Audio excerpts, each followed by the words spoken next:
Hello everyone. Physics bye engineer Umapati sir में एक बार फिर से आपका स्वागत है। आज के लेक्चर में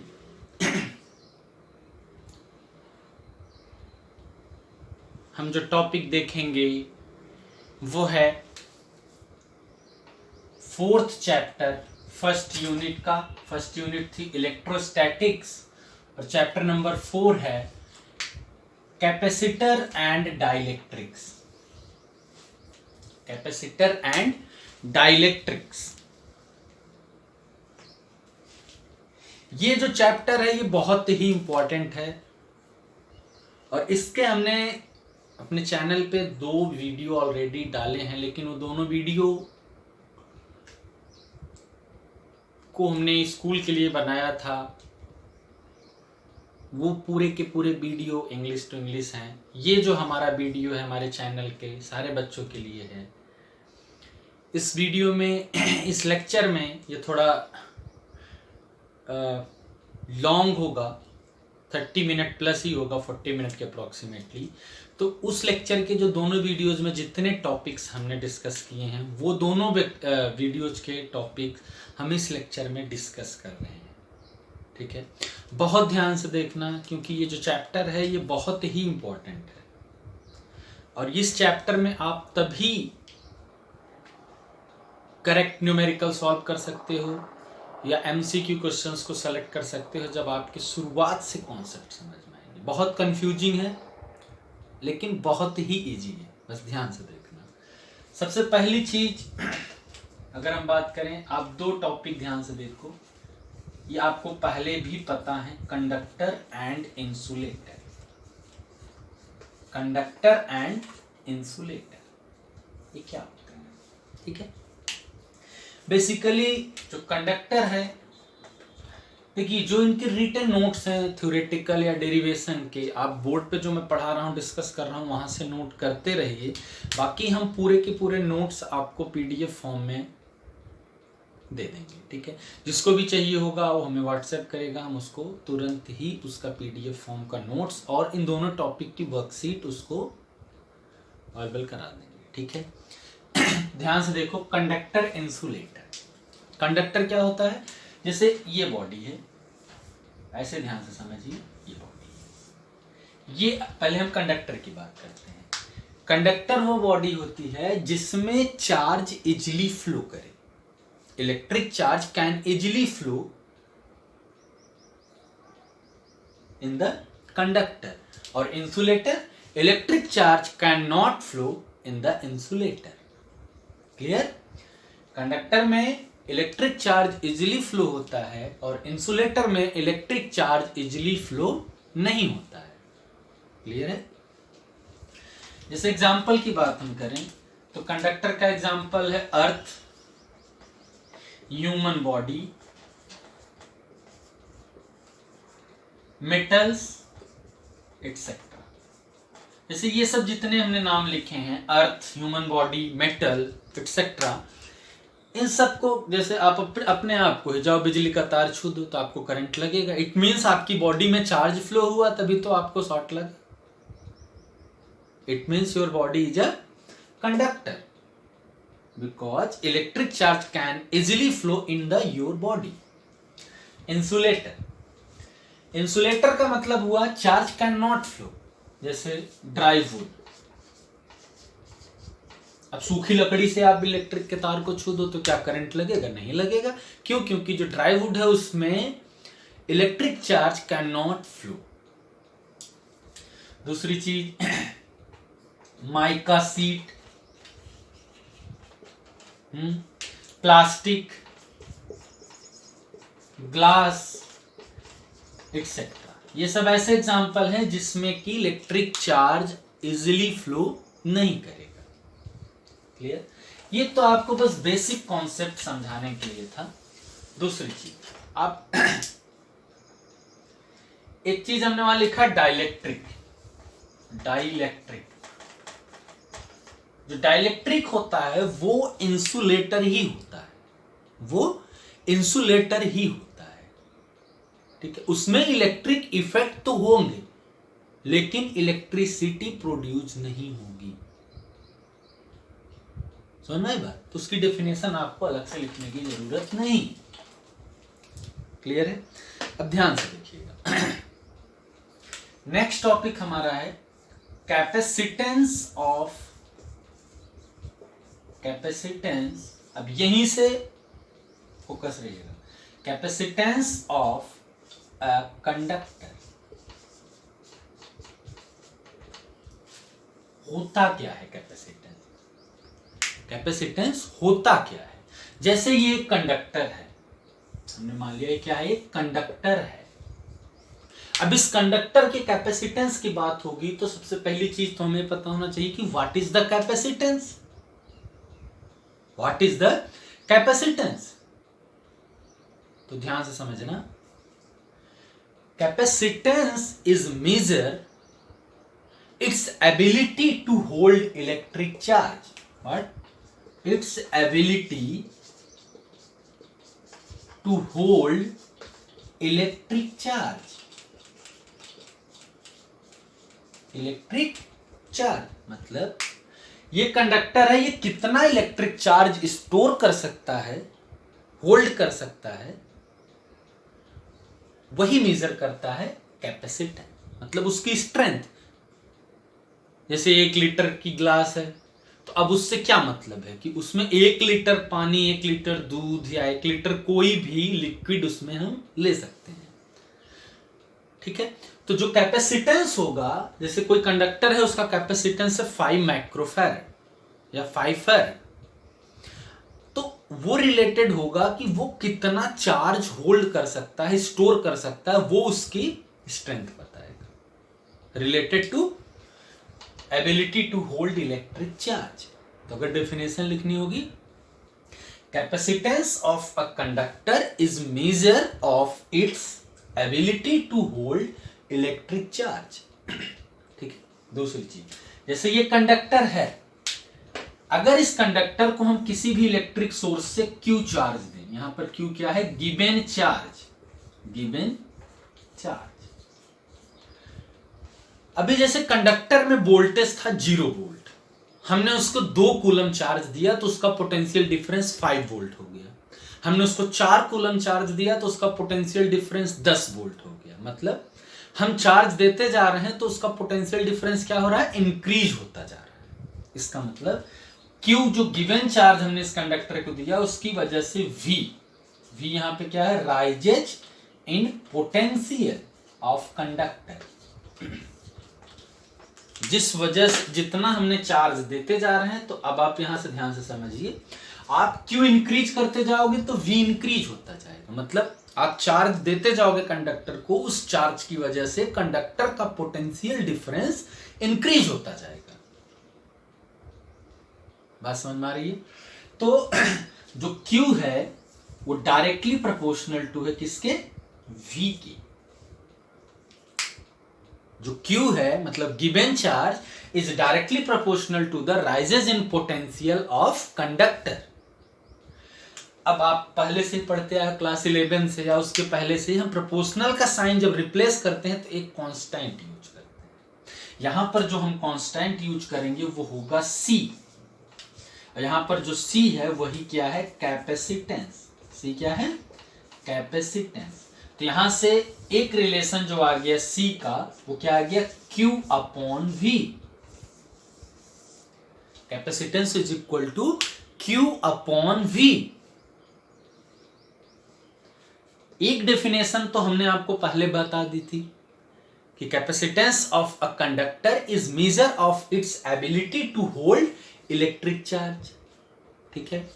दूसरी डेफिनेशन आप न्यूमेरिकली लिख सकते हो कि capacitance of a conductor is defined as the ratio of given charge to the rises in potential. बताइए भाई, समझ में आ रहा है? Is it clear to everyone? Okay, आगे देखिए। एक डेफिनेशन हम यहां से लिख सकते हैं। अब ये जो फॉर्मूला है C is equal to Q upon V. इस फॉर्मूले को आप अपने दिमाग में फिट कर लीजिए। कैपेसिटेंस की बात आएगी तो बेसिक फॉर्मूला सिर्फ और सिर्फ एक है, और वो है C is equal to Q upon V. जैसे आप 10th में से पढ़ते आए हो एक ओम्स लॉ से, रेजिस्टेंस का basic formula V is equal to I R है, एक रिलेशन है। तो वैसे ही आपको Q is equal to C V या C is equal to Q upon V, ये रिलेशन हमेशा याद रखना है कैपेसिटेंस के चैप्टर को पढ़ते टाइम। क्लियर? किसी भी टाइप के कंडक्टर का, कैपेसिटर का हम डेरिवेशन करेंगे तो उस डेरिवेशन में जो बेसिक फॉर्मूला होगा वो यही यूज किया जाएगा, C is equal to Q upon V. Clear? Next, अब हो गई बात, पहले डेफिनेशन, उसके बाद यहां से फॉर्मूला आ गया कैपेसिटेंस का, C is equal to Q upon V. अब नेक्स्ट टर्म आ जाता है इसी में यूनिट। भाई कैपेसिटेंस एक क्वांटिटी है, फिजिकल क्वांटिटी है, अब उसकी यूनिट भी हमको पता होनी चाहिए। तो देखो Q की यूनिट क्या आ जाएगी, कूलम। V की क्या होती है, जूल पर कूलम, तो जूल पर कूलम, तो कूलम ऊपर चला जाएगा, कूलम स्क्वायर अपॉन जूल, या इसका एक शॉर्ट नेम आएगा फैरड, कैपिटल F से डिनोट करेंगे। SI unit of capacitance is coulomb square पर जूल और फैरड, हमें याद क्या करना है, फैरड, कैपिटल F। क्लियर? अब इसके बाद स्मॉल यूनिट की बात कर लेते हैं। स्मॉल यूनिट, जैसे इलेक्ट्रिक चार्ज में हमने आपको बताया था कि न्यूमेरिकल में वैल्यूज लगभग आपने देखा भी होगा, कहीं माइक्रो कूलम लिखा है, कहीं मिली कूलम लिखा है, नैनो कूलम लिखा है, लेकिन जब आप सॉल्व करते हो तो आपको यही वैल्यूज SI यूनिट में चाहिए होती है, कूलम में। तो सिमिलरली यहां पे भी आपको देखना है, न्यूमेरिकल में बहुत सारी value milli farad, nano farad, pico farad में गिवन होगी, लेकिन जब आप न्यूमेरिकल सॉल्व करोगे तो वहां पे आपको वो वैल्यूज किस में चाहिए होंगी, फैरड में। तो उसके लिए हम फिर से एक बार देख लेते हैं। अगर कहीं मिली फैरड लिखा है तो 10 टू द पावर -3 फैरड, अगर कहीं 1 माइक्रो फैरड लिखा है तो 10 टू द पावर -6 फैरड, अगर कहीं नैनो फैरड लिखा है तो 10 टू द पावर -9 फैरड, अगर कहीं पिको फैरड लिखा है तो 10 टू द पावर -12 फैरड हम लिखेंगे। ये भी आपको याद रहना चाहिए, ठीक है। जितनी स्मॉल यूनिट्स हैं वो भी पता होनी चाहिए, ठीक है। आगे देखते हैं। तो कैपेसिटेंस की डेफिनेशन हो गई दो टाइप से, एक उसका फॉर्मूला हो गया C is equal to Q upon V, उसकी यूनिट हमने डिस्कस कर ली। अब अगला टर्म हम जो डिस्कस करने चल रहे हैं वो है डायमेंशन, डायमेंशन ऑफ कैपेसिटेंस। अब देखिए बेटा, हम पिछले चैप्टर में, पिछले टॉपिक्स में Q की भी डायमेंशन डिस्कस कर चुके हैं, V की भी डायमेंशन डिस्कस कर चुके हैं, तो हमें C की डायमेंशन निकालने में कोई टफ नहीं होगा, ठीक है। क्यों? क्योंकि हमें पहले से ही पता होना चाहिए। अब देखो, अगर हम अलग अलग निकालें, देखो डायमेंशन आप रटना नहीं है, आपको क्लास 11 से बताया जाता है। अगर किसी को प्रॉब्लम हो तो बहुत जल्दी ही हम डायमेंशन चैप्टर का एक लेक्चर क्लास 11 के लिए यूट्यूब पे अपलोड करेंगे, वहां से आप देख लीजिएगा। मैं गारंटी लेता हूं 15 से 20 मिनट के वीडियो आप होंगे। आप एक बार ध्यान से देखना, डायमेंशन रटने की जरूरत नहीं होती है, सिर्फ 5 याद रखनी है, वहीं से आप निकाल लेते हैं। तो वैसे ही यहां पे भी देखो, अभी हम तो Q की निकाल ही चुके हैं। Q की डायमेंशन क्या होती है, I इंटू टी, मतलब A इंटू टी। अब V क्या है बेटा, जूल पर कूलम, और जूल की डायमेंशन क्या होती है पहले भी बता चुके हैं, ml/t-2 और फिर कूलम AT। अगर ये दोनों हम यहाँ पे पुट कर दें तो डायमेंशन ऑफ C कितना आ जाएगा, मतलब कैपेसिटेंस। देखो कूलम मतलब AT अपॉन जूल पर कूलम मतलब V, तो V की क्या है ml/t-2 अपॉन AT। AT ऊपर जाएगा तो स्क्वायर हो जाएगा। अगर इसको रीअरेंज कर लें तो M ऊपर गया M-1, L ऊपर गया L-2, ये T-2 ऊपर जाएगा तो T2 हो जाएगा, और ये T2 पहले से था तो 2 T2 to the power 4 8 की पावर 2। ये है इसकी डायमेंशन, डायमेंशन ऑफ कैपेसिटेंस। अगली चीज, जो कैपेसिटेंस है it is a scalar quantity, scalar quantity. तो टोटल हमने कैपेसिटेंस ऑफ अ कंडक्टर में 5 पॉइंट्स डिस्कस किए। Point number 1 definition. डेफिनेशन क्या है? Capacitance of a conductor is measure of its ability to hold electric charge. Point number 2 Q is directly proportional to V. It means Q is equal to CV. तो वहां से C का एक formula मिल गया हमको Q upon V। Third, एक definition हमने उसके फॉर्म में कर लिया। Fourth, unit and dimension. Unit क्या थी? फैराड, और dimension m-1 l-2 t to the power 4 a की पावर 2। और fifth, it is a scalar quantity. Is it clear to everyone? अभी बेसिक से ही हम चल रहे हैं, तो बेसिक से ही आप ध्यान दीजिएगा, बहुत अच्छे से समझ में आ जाएगा। क्योंकि हर साल लगभग 6-7 साल से लगातार हम एक चीज देख रहे हैं। जब सिलेबस खत्म होता है दिसंबर जनवरी में, और हम क्लास में आके बोलते हैं कि भाई किसी को कोई प्रॉब्लम हो यूनिट 1 में तो बताओ, तो 10 में से 9 बच्चा बोलता है सर एक बार कैपेसिटेंस वाला चैप्टर फिर से रिवाइज करा दीजिए। क्यों? क्योंकि इसके जो न्यूमेरिकल भी होते हैं छोटे छोटे फॉर्मूले से वेरी करते हैं, छोटे छोटे कॉन्सेप्ट बेसिस होते हैं, तो इसीलिए प्रॉब्लम होती है। तो इसलिए आप शुरू से देखो, कोई दिक्कत नहीं होगी। तो मान लें इतना समझ में आ गया सबको। चलिए आगे देखते हैं। Next topic, capacitance of an isolated spherical conductor। ये अगर आप चाहे आईएससी बोर्ड का एग्जाम हो या सीबीएसई बोर्ड का एग्जाम हो, अगर ध्यान से 10 ईयर उठाओगे तो 5 से 6 न्यूमेरिकल या फॉर्मूला बोर्ड में 10 ईयर में जरूर मिल जाएंगे, और बहुत ही इजी है। देखो ध्यान से, जैसे ये एक आइसोलेटेड स्फीयर है और इसकी रेडियस है कैपिटल R। इसके सरफेस पे जो चार्ज डिस्ट्रीब्यूटेड है वो है कैपिटल Q। अब बेटा ध्यान से देखो, नाम देखो क्या लिखा, आइसोलेटेड स्फीयर, मतलब चार्ज इनसाइड आउटसाइड कुछ नहीं हो रहा है, स्फीयर पे चार्ज। अब देखो, हमने अभी थोड़ी देर पहले एक लाइन बताई थी कि कैपेसिटेंस का एक ही बेसिक फॉर्मूला है, वही आपको याद रखना है। तो सबसे पहले वही लिख लो, C is equal to Q upon V। कोई डाउट? 3 डेरिवेशन हम कैपेसिटेंस के पढ़ेंगे, तीनों में यही फॉर्मूले से शुरू करेंगे, कुछ नहीं है, 4-4 लाइन के डेरिवेशन है बस। अब Q तो साफ साफ दिख ही रहा है, गिवन चार्ज। अब इस चार्ज की वजह से इस स्फीयर पे जो पोटेंशियल होगा वो निकाल लो। पिछले ही चैप्टर में इलेक्ट्रिक पोटेंशियल के लास्ट लेक्चर में हमने एक चीज डिस्कस की थी कि पोटेंशियल ड्यू टू स्फीयर, और क्या था कि जो पोटेंशियल की वैल्यू होती है स्फीयर के लिए, सेंटर से लेके सरफेस तक कांस्टेंट होती है, और उसकी वैल्यू होती है 1/4πε0 Q/R। सामने देख लो, तो V की वैल्यू क्या आ जाएगी according to this relation, 1/4πε0 Q/R हो गया। V आ गया, Q पहले से पता है, इसमें वैल्यू रख दो, C is equal to Q upon V, 4πε0 Q/R। Q से Q कैंसिल हो गया, C की वैल्यू क्या आ गई 4πε0 इंटू R। ये जो वैल्यू थी ऊपर शिफ्ट हो जाएगी। आ गया? बोलो भाई, इससे छोटा डेरिवेशन क्या होगा?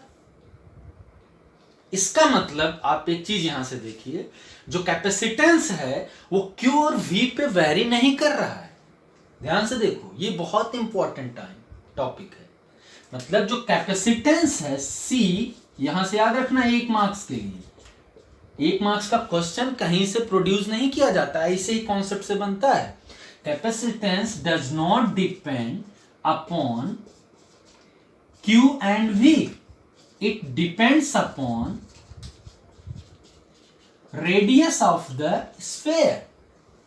और कैसे डिपेंड है? C is directly proportional to the R। अब भाई एक क्वेश्चन बना देंगे वैसे कि if charge on the sphere is double then find new value of capacitance। अब अगर आपको 3 लाइन का कॉन्सेप्ट याद होगा कि capacitance of an isolated sphere does not depend upon charge and potential, then you tick right answer. If you don't know concept, then you tick wrong answer related to this. C is directly proportional to Q और C is inversely proportional to V.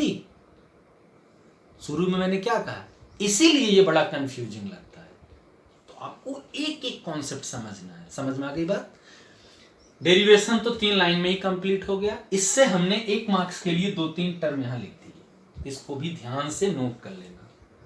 Is it clear? Okay. देखो same चीज आपको PDF notes में मिल जाएगा बेटा, लेकिन जो चीज बोर्ड पे आप देख रहे हो पढ़ाते हुए, समझाते हुए, उसको जब आप अपनी कॉपी में नोट करोगे तो वो आपको लॉन्ग टर्म के लिए याद रहेगा. अब दूसरी चीज, एक न्यूमेरिकल देखते हैं इसी टॉपिक से कि assume that earth as an isolated sphere, then find capacitance of the earth. और अर्थ की रेडियस गिवन है 6400 किलोमीटर. ये न्यूमेरिकल है कि assume that earth as an isolated sphere, then find capacitance of the earth. और अर्थ की रेडियस गिवन है 6400 kilometre. देखिए ध्यान से. अब यहां पर जो आर है उसकी वैल्यू गिवन है आर ई 6400 किलोमीटर है. अगर उसको मीटर में कन्वर्ट कर लें तो आ जाएगा ये मीटर. अब फॉर्मूला क्या होता है स्फीयर का? 4 पाई एप्सिलॉन नॉट आर. अब बताइए 1/4 पाई एप्सिलॉन नॉट की वैल्यू पता है 9 × 10⁻⁹. अगर इसको हम सेपरेट कर दें तो 4 पाई एप्सिलॉन नॉट की वैल्यू आ जाएगी 1/10⁹ 9 × 10⁹. अब 4 पाई एप्सिलॉन नॉट की वैल्यू यहां पता है, आर की वैल्यू ये है, तो रख दीजिए C is equal to 1/9 × 10⁹ into R की वैल्यू 6400 × 10⁻3. अब बताइए क्या टफ है क्या? इतना फैरड. देखिए जिनके पास आईएससी बोर्ड वालों के पास कैलकुलेटर होता है वो कैलकुलेटर से सॉल्व कर लेंगे. सीबीएसई वाले बहुत इजीली आप देख सकते हो 64/9 × 10⁻, ये 2 और ये 3 5 हो गया, और ये 9 गया -9 तो -4 आ गया. 9 7 जा 63, 1 बचा, 9 1 जा तो 7.1 × 10⁻⁻4 सॉल्व हो गया. कोई दिक्कत? तो इस टाइप से न्यूमेरिकल इस फॉर्मूले से रिलेटेड पूछ लेते हैं, या कॉन्सेप्ट बेसिस पे ऐसे पूछ लेंगे. An isolated sphere having radius 2 metre, then capacitance is 5 microfarad. If radius is double then find new capacitance. तो आपको पहले पता है C is directly proportional to R, मतलब C1/C2 is equal to R1/R2. इस रिलेशन से आप सॉल्व कर लेना. भाई C1 हमने पता ही है, R1 पता है, R2 पे C2 बताना है, रख दो, सॉल्व हो गया. तो कंपैरिजन के न्यूमेरिकल भी पूछा जा सकता है. क्लियर है? ये सबसे इजी टॉपिक है तो सभी इजी, लेकिन ये बहुत बेसिक कॉन्सेप्ट पे चलता है. अब चलते हैं अगले टॉपिक की तरफ.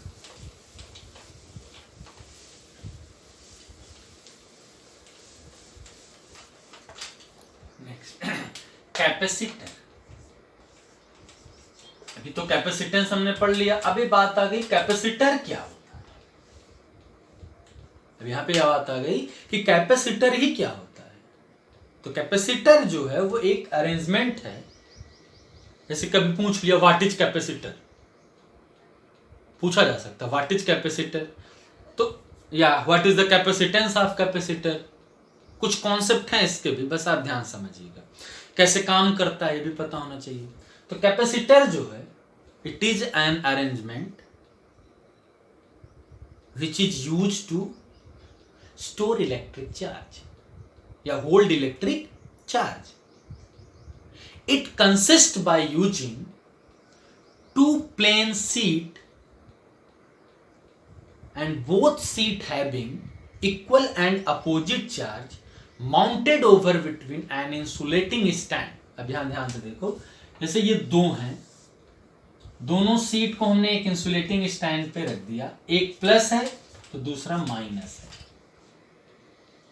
और इनको किसी भी डिस्टेंस पे, फाइनाइट डिस्टेंस पे क्लोज टू ईच अदर रख दिया। तो जो पॉजिटिव है उसको हम कनेक्ट कर देते हैं एक इलेक्ट्रिक सोर्स से, इलेक्ट्रिक सोर्स, और जो नेगेटिव होगा उसको अर्थ कर देते हैं। This is capacitor. ठीक है, ये अरेंजमेंट है। इलेक्ट्रिक सोर्स से अगर हम इस सीट को चार्ज देंगे, नेगेटिव की वजह से इस पे पोटेंशियल डिक्रीज होगा, जिसकी वजह से चार्ज आता जाएगा। ठीक है, तो ये कैपेसिटर है, कभी डिफाइन करना हो। वैसे बेसिकली वर्किंग आपसे बहुत ज्यादा नहीं पूछी जाएगी, ठीक है, बट पता होना चाहिए कि क्या होता है कैपेसिटर। पता है कि कैपेसिटर का कैपेसिटेंस क्या होता है। तो capacitance of capacitor is the ratio of given charge to the potential difference। ठीक है, थर्ड टॉपिक इसमें से पूछा जा सकता है, कैपेसिटेंस ऑफ अ कैपेसिटर। ध्यान से देखना, फिर कॉन्सेप्ट के टर्म्स आ गए। Does not depend upon the Q and V। Same चीज इसमें भी जो होगा, बीच का जो होगा, चाहे एयर हो चाहे मीडियम हो, Q और V पे वेरी नहीं करेगा। It depends upon three factor. First, C is directly proportional to A। A means area of plate। मतलब जो प्लेट है यहां पे, कैपेसिटर प्लेट, इसकी एरिया जितनी इंक्रीज करते जाओगे, कैपेसिटेंस की वैल्यू उतनी इंक्रीज होगी। तो फर्स्ट फैक्टर किस पे डिपेंड करेगा? Area of the plate. Second, C is inversely proportional to the separation। मतलब जितना नजदीक लाओगे कैपेसिटेंस की वैल्यू उतनी इंक्रीज होगी, जितना दूर ले जाओगे उतनी ज्यादा डिक्रीज होगी, because C is inversely proportional to the D। Third, C is directly proportional to the K। यहां पर K क्या है? डाइलेक्ट्रिक कांस्टेंट, फर्स्ट चैप्टर में पढ़ा चुके हैं। तो चार टर्म, कैपेसिटर क्या होता है? कैपेसिटर अरेंजमेंट है जो कि चार्ज को स्टोर करता है। ये कैसे बनता है? दो इक्वल अपोजिट चार्ज की प्लेन शीट होती है, इंसुलेटेड स्टैंड पे रख देते हैं। किसी बीच का मीडियम एयर भी हो सकता है, कोई मीडियम भी हो सकता है, place close to each other. जो पॉजिटिव सीट होगी उसको इलेक्ट्रिक सोर्स से कनेक्ट कर देते हैं, नेगेटिव सीट को अर्थ करते हैं, अर्थिंग मतलब। ठीक है, कैपेसिटेंस जो कैपेसिटर का होगा basic formula Q upon V। जो कैपेसिटेंस होगा कैपेसिटर का वो Q और V पे डिपेंड नहीं करता है। It depends upon area of the plate, separation between the plates and dielectric constant of the medium between the plate। याद रहेगा ये? अब आगे देखो, अब हम आते हैं डेरिवेशन की तरफ। ये तो कॉन्सेप्ट थे थ्योरेटिकली, ठीक है। डेरिवेशन पढ़ाने के पहले हम एक चीज डिस्कस करेंगे कि रिलेशन बिटवीन, वैसे बस ये है कि ये बीच में भी टर्म यूज होगा, वहां आप कंफ्यूज ना हो, इसलिए मैं पहले ही इसको बता दे रहा हूं, मैं पहले चैप्टर से रिलेटेड है। E एंड E नॉट, या कहीं लिखा हो F and F not with K मतलब डाइलेक्ट्रिक कांस्टेंट, बस समझाने के लिए है, कभी पूछा नहीं जाएगा, याद रहना चाहिए आपको। जैसे देखो कूलम्स लॉ की ही बात कर ले हम, जैसे Q1 है और Q2, वहीं से ज्यादा क्लियर हो जाएगा। अगर ये एयर है और ये सेम चार्ज था Q1 और Q2, एक मीडियम में रख दिया जिसका कि कांस्टेंट K है, डिस्टेंस दोनों के बीच की R ही है, समझ लो ध्यान से।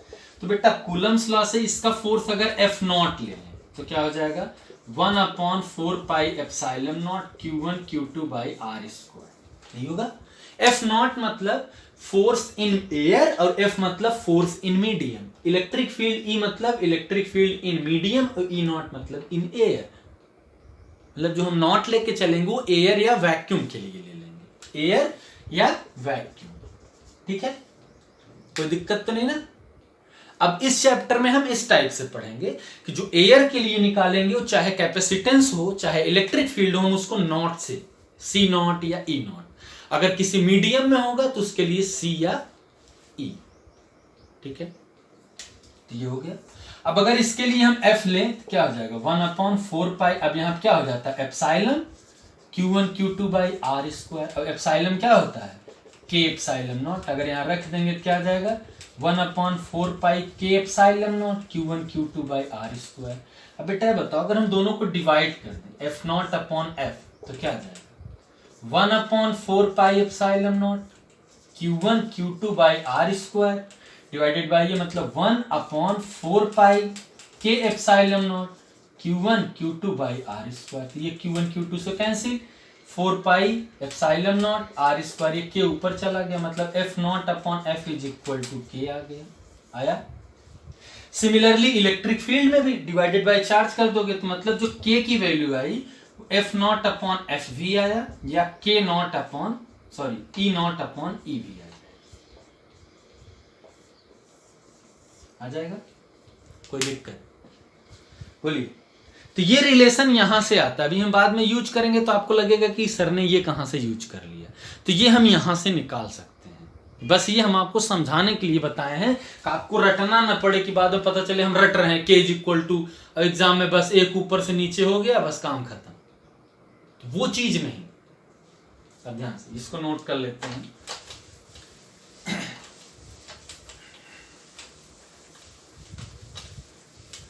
अब जैसे आया एक टर्म आएगा parallel plate capacitor, parallel plate capacitor.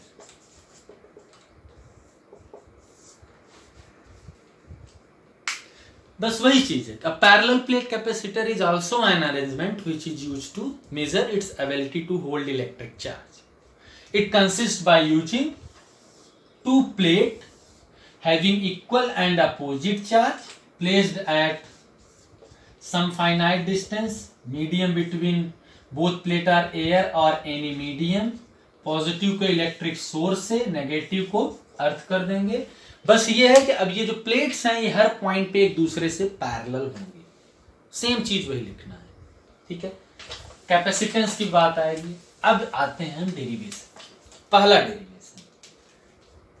Capacitance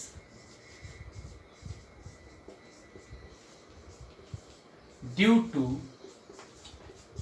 parallel plate capacitor, parallel plate capacitor without slab. मतलब इसमें कुछ स्लैब नहीं है, एयर है बीच में या कोई भी मीडियम हो सकता है। दो डेरिवेशन है, एक में विदाउट स्लैब है मतलब बीच में कोई इंसुलेटिंग स्लैब नहीं है, डाइलेक्ट्रिक स्लैब, दूसरा में स्लैब है। बस आपको दो डेरिवेशन देखने हैं और दोनों ही एक दूसरे से रिलेटेड हैं। और मैं बताऊं बेटा, हर साल एक एक क्लास में इस डेरिवेशन को, मुझे जहां तक अपना अंदाजा है, चाहे वो मेरी कोचिंग क्लास हो, चाहे किसी को होम ट्यूशन दे रहा हूं या किसी स्कूल में पढ़ाऊं, ये दो डेरिवेशन कम से कम मुझसे साल भर में बच्चे 15 बार से 20 बार पूछते हैं और तो भी एग्जाम में गलत कर देते हैं। है कितना, 4 से 5 लाइन का ही है, 3 कॉन्सेप्ट रटने हैं। हमको समझ में ही नहीं आता, क्यों कंफ्यूज हो जाते हैं। मैं बता रहा हूं, किसी भी बुक की जरूरत नहीं है आपको, और कहीं भागने की, कहीं दूर सोचने की जरूरत नहीं है। बस आप 5 मिनट बोर्ड पे कंसंट्रेट करिए। आई चैलेंज यू कि आपको ये डेरिवेशन रटा होगा, लेकिन हाँ, आंख दिमाग सब खोल के मेरे बोर्ड पे, अपनी स्क्रीन पे देखो। ठीक है, देखो पैरेलल प्लेट कैपेसिटर है, ये प्लस सिग्मा है, ये माइनस सिग्मा है।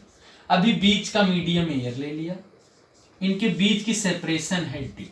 तो पहले कब डेरिवेशन जैसे एग्जाम में लिख रहे हो तो डायरेक्ट डेरिवेशन ना करो, आप एक्सप्लेन तो करो कि what is the D, what is sigma, what is K, what is A. तो कैसे करते हैं, let sigma is equal to surface charge density, surface charge density of the plate, और इसकी वैल्यू क्या होगी Q अपॉन A। अब यहां A आ गया, A क्या है, area of the plate, area of plate. D दिख रहा है, D क्या है, separation between the plate, separation between the plate. अगर जैसे K कोई मीडियम होता तो K is equal to medium constant या dielectric constant, C not is equal to capacitance in air medium, और C is equal to capacitance in any medium, any medium. बताइए, इतने term आपको पहले तो पता होने चाहिए, मैं पहले से भी डिस्कस करता आ रहा हूं कि सारे टर्म क्या हैं। Sigma surface charge density, sigma की वैल्यू Q अपॉन A होगी, D separation between the plate, K medium constant, C not capacitance in air और C capacitance in any medium. अब देखिएगा ध्यान से, अभी अब ये तो भाई थ्योरेटिकल लिखना ही है आपको, 3 कॉन्सेप्ट याद करो बस, 3 टर्म में ये डेरिवेशन कंप्लीट हो जाएगी। अब तीनों टर्म क्या है देखो, बेसिक फॉर्मूला क्या होता है, अगर हम एयर के लिए C नॉट ले रहे हैं तो Q अपॉन V, C नहीं लिखेंगे हम, C नॉट लिखेंगे क्योंकि अभी हम एयर के लिए डिराइव कर रहे हैं, मेन डेरिवेशन मेरा ये एयर के लिए है, Q अपॉन V। अब Q तो दिख रहा है कि प्लेट का चार्ज है, लेकिन V क्या है, पोटेंशियल बिटवीन द प्लेट। अब डायरेक्ट पोटेंशियल तो डेवलप नहीं हो रही ना, दोनों सीट रखे और दोनों के बीच में पहले इलेक्ट्रिक फील्ड होगी। तो कॉन्सेप्ट नंबर 1 ये फॉर्मूला पता होना चाहिए। कॉन्सेप्ट नंबर 2 पहले देखो इलेक्ट्रिक फील्ड क्या होगी। गॉस थ्योरम के दूसरे एप्लीकेशन में 2 स्पेशल केस पढ़ाई थी कि अगर 2 प्लेन सीट को पैरेलल रख दें और दोनों पे जो चार्ज है वो इक्वल और अपोजिट हो, तो जो बीच में इलेक्ट्रिक फील्ड आती है उसकी वैल्यू आती है, अगर हम एयर ले रहे हैं E not is equal to sigma upon epsilon not. Special condition number 2 for application 2 of Gauss theorem, chapter number 2, पलट के देख लो। बस वहां E लिखा होगा, हमने E नॉट क्यों लिया पहले क्लियर कर चुका हूं। E not, C not, F not air या वैक्यूम के लिए लेंगे, E, C और F किसी भी मीडियम के लिए हम लेंगे। सिग्मा की वैल्यू क्या है, Q अपॉन A, तो Q upon A epsilon naught आ गया। अब बताओ, इस इलेक्ट्रिक फील्ड की वजह से अब एक रिलेशन इलेक्ट्रिक फील्ड और पोटेंशियल डिफरेंस का था, V upon R is equal to E। अब यहां R की जगह क्या है, D है, तो V upon D is equal to E, तो V इज इक्वल टू क्या आ गया, E इंटू D। तो यहां जो पोटेंशियल डिफरेंस हो रहा है वो क्या है, E not into D। E not की वैल्यू क्या है, Q upon A epsilon not into D। आगे 3 टर्म ही मैंने कहा था, term number 1 basic formula, term number 2 electric field between the plate, term number 3 relation between electric field and potential difference, you find simply potential difference between the plate। आ गया। अब बोलो, हो गया derivation, V की जगह वैल्यू पुट कर दो, C not is equal to Q upon V, value of V Q D upon A epsilon not, Q से Q कैंसिल, C नॉट की वैल्यू क्या आ गई, ये A एप्सिलॉन नॉट ऊपर चला जाएगा, A epsilon not upon D। Capacitance of parallel plate capacitor if medium between the plate is air, A epsilon naught upon D। अगर कोई मीडियम होता एयर की जगह तो आपको अभी डिपेंडेंसी ऑफ कैपेसिटेंस 3 फैक्टर पे पढ़े थे, तो C is directly proportional to K था, मतलब C is directly proportional to K, मतलब C is equal to K C not या K A epsilon not upon D। अगर कोई मीडियम होता तो उसका फॉर्मूला ये होता, K A epsilon not upon D। पहला डेरिवेशन कंप्लीट हो गया। बताइए भाई क्या टफ है, डायग्राम में जी जो टर्म हमने माने sigma A D K C not C पहले से बता चुका हूं।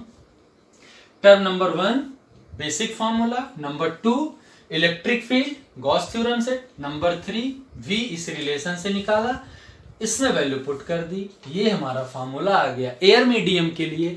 अगर मीडियम कोई भी होता तो ये रिलेशन है हमारे पास, C is equal to K C not, जैसा कि हम पहले भी डेरिवेशन के का एक कर चुके थे, ई नॉट अपॉन ई था, एफ नॉट अपॉन एफ, तो वैसे ये भी याद रखिए सी अपॉन सी नॉट, इस फॉर्मूले से सी आ गया।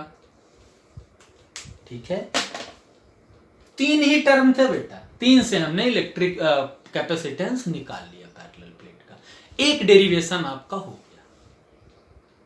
ये जो दोनों डेरिवेशन है, अगर डेरिवेशन ना आया तो 101% न्यूमेरिकल आएगा और एकदम कॉन्सेप्ट 2 लाइन का।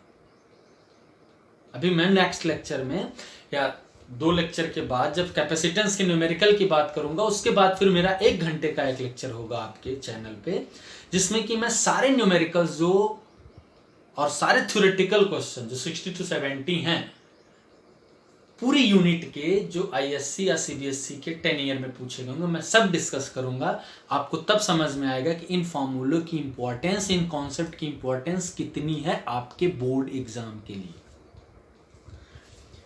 Derivation number 2।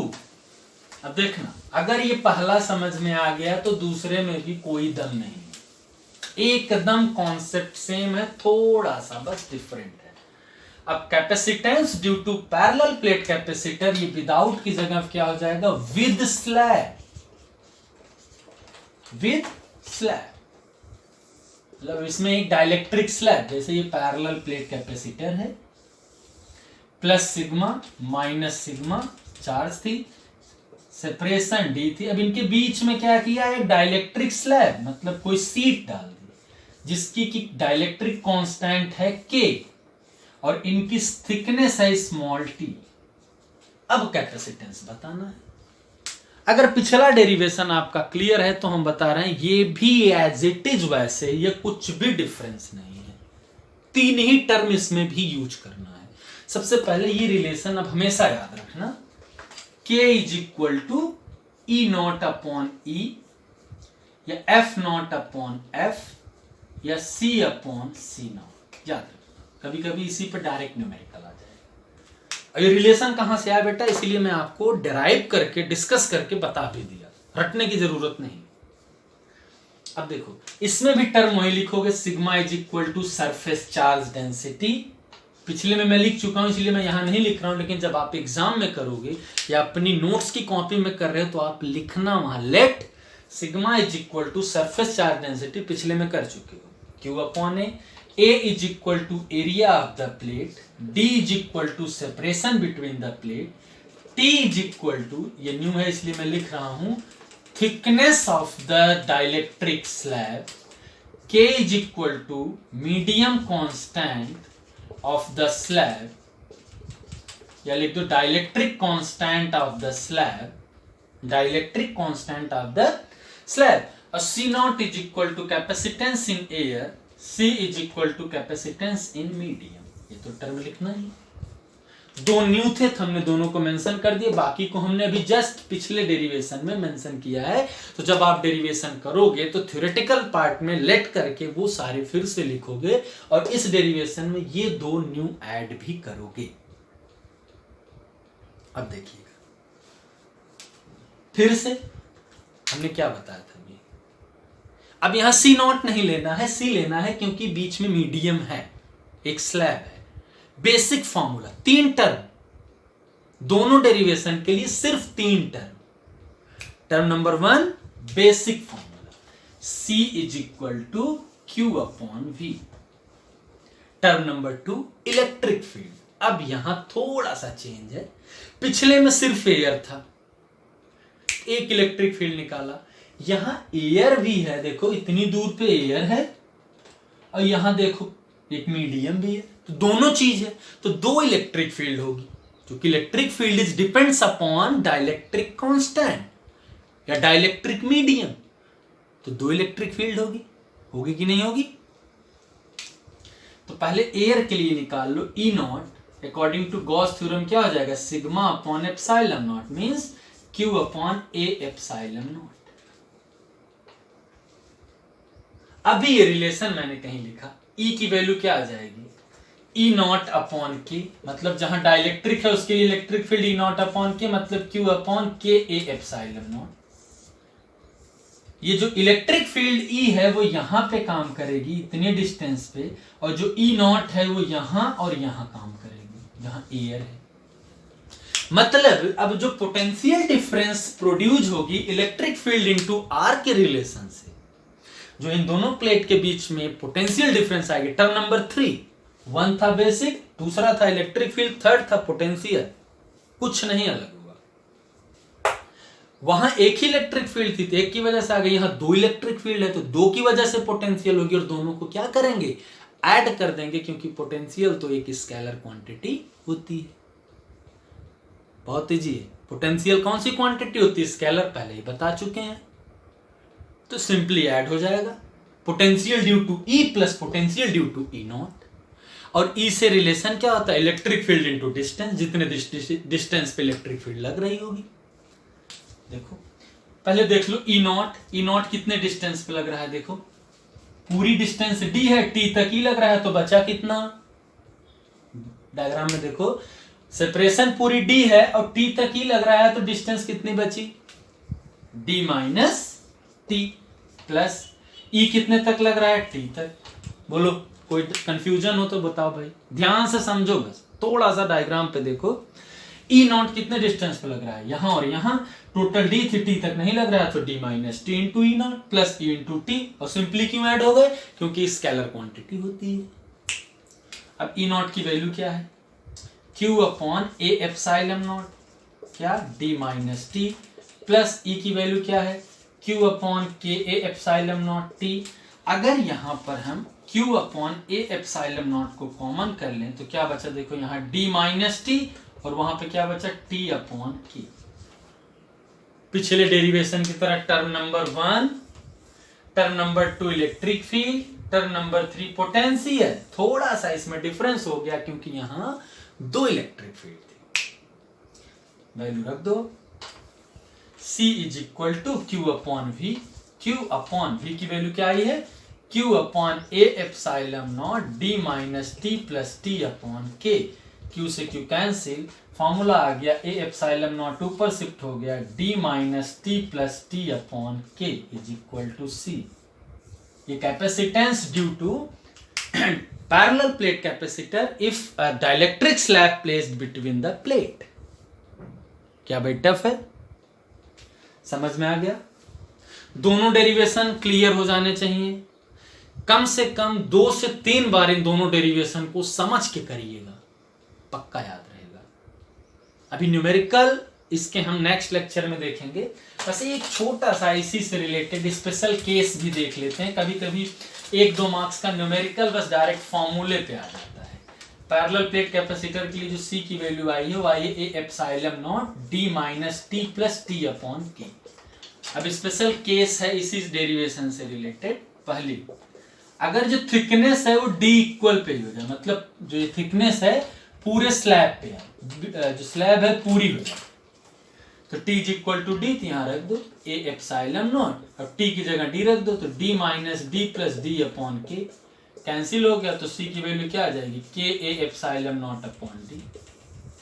पूछ सकता है, इसी फॉर्मूले से ही पूछेगा न्यूमेरिकल। दूसरा पूछ सकता है कि जो T है वो D/2 के इक्वल हो। तीसरा पूछ सकता है कि D/4 हो। तो वैल्यू पुट किया T की जगह, सॉल्व कर लेंगे। न्यूमेरिकल ही पूछेगा, डेरिवेशन नहीं। तो भाई क्या समझे कि आज जो दोनों डेरिवेशन हमने कराए हैं वो दोनों डेरिवेशन बहुत ध्यान से, वर्कशीट में कुछ न्यूमेरिकल होंगे इन्हीं कॉन्सेप्ट पे, आप उसको बहुत अच्छे से करिएगा। और ये लेक्चर अच्छे से देखना, क्योंकि बेटा ये बोर्ड हो या फिर आपका कंपटीशन हो, दोनों पॉइंट कवर करता है, क्योंकि यहाँ से कॉन्सेप्चुअल क्वेश्चन बनते हैं। और कोई बच्चा अगर हमसे नहीं भी जुड़ा है और उसको इस चैप्टर से कोई भी प्रॉब्लम होती है तो 9580172264 ये मेरा व्हाट्सएप नंबर है। और कोई भी क्वेरी हो कभी भी 94 आप इस पे कॉल कर सकते हैं अपने सुटेबिलिटी के अकॉर्डिंग। आपके लिए हम हमेशा लाइन पे रहेंगे। कोई भी प्रॉब्लम किसी को होती है तो कांटेक्ट भी कर सकता है और पूछ सकता है। लेकिन उसके पहले आपकी रिस्पॉन्सिबिलिटी है कि आप लेक्चर को 1 से 2 बार जरूर देखिएगा, पक्का समझ में आएगा। ठीक है, तो पढ़ते रहिए और अगर कोई प्रॉब्लम हो तो पूछते रहिए। धन्यवाद।